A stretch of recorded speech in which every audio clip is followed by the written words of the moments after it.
બાવીસમી એપ્રિલ કાશ્મીરની ઘાટીમાં પહેલગામના નિર્દોષ પર્યટકો પર ધર્મ પૂછીને તેમની મહિલાઓ અને બાળકોની હાજરીમાં નિર્દોષતાપૂર્વક હત્યા કરવાનું દુઃસાહસ પાકિસ્તાની આતંકીઓએ કર્યું અને દુઃસાહસ કર્યા પછી એમણે પડકાર પણ ફેંક્યો। ત્યારે તારીખ 7, 8, 9 અને 10ના મધ્ય સુધીમાં પાકિસ્તાનના આતંકીઓના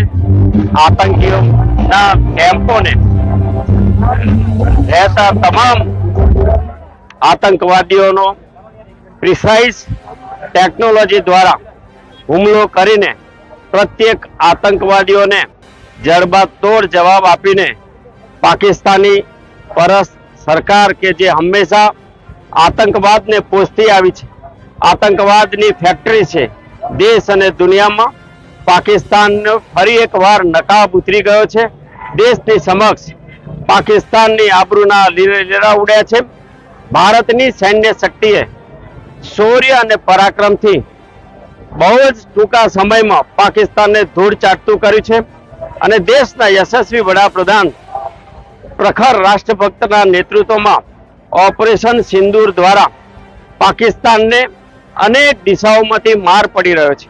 ત્યારે આ ઓપરેશન સિંદૂરને ઓપરેશનમાં કામ કરતા ભારતીય સેનાના સૌ જવાનોને મોરલ બુસ્ટિંગ આપવા માટે એક પ્રકારની એમની શહાદતને નમન કરવા ઉપરાંત એમના શૌર્ય અને પરાક્રમને બિરદાવવા માટે ખેડા જિલ્લાના તમામ વિવિધ સંગઠનો, તમામ સમાજ શક્તિ, તમામ ધાર્મિક શક્તિ, તમામ કર્મઠ અધિકારી વર્ગ અને વિવિધ સમાજમાં રહેલા પ્રત્યેક જન દ્વારા આજની આ રેલી સ્વરૂપે તેઓને ખૂબ જોમ અને જુસ્સો પૂરો પાડવાનું કામ કર્યું છે।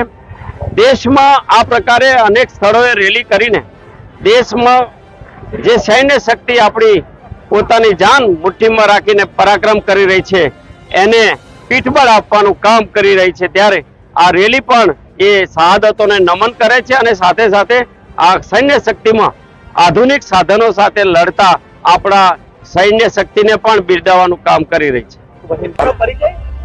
મારું નામ H.J. ઠાકોર, એક્સ હવાલદાર, સિગ્નલ કોર, 16 વર્ષ આર્મીમાં કર્યા બાદ પોલીસ તરીકે PSI તરીકે ભરતી થયો, 18 વર્ષ પોલીસ ઇન્સ્પેક્ટર તરીકે ફરજ બજાવી અને હાલ જે પરિસ્થિતિ જોઈ 22 એપ્રિલના રોજ પહેલગામમાં જે ટુરિસ્ટ હતા એમની પર એટેક થયો અને 26 મરી ગયા।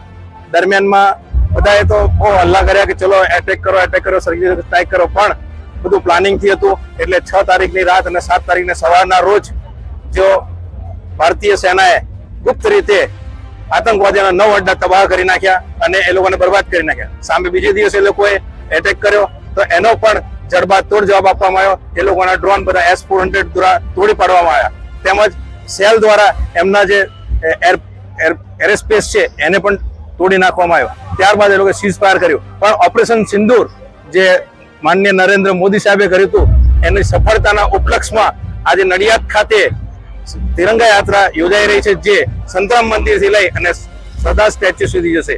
જય હિન્દ, જય ભારત।